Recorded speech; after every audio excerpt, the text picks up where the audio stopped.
ito yung marker dito sa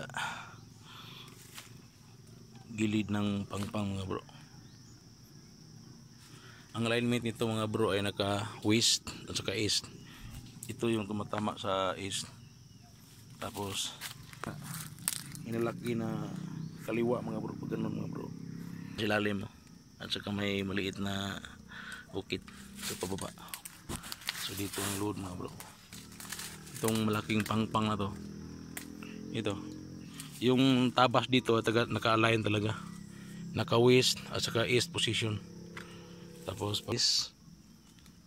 size 7, 8,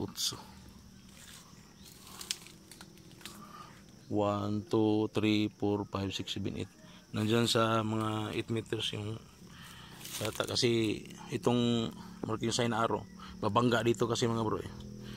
Wala wall na to mga bro, so dito ka na magkumpas, so nag-align siya papasok dun. Ito yung kuiba, tapos sadya kinakat yung bunganga mga bro.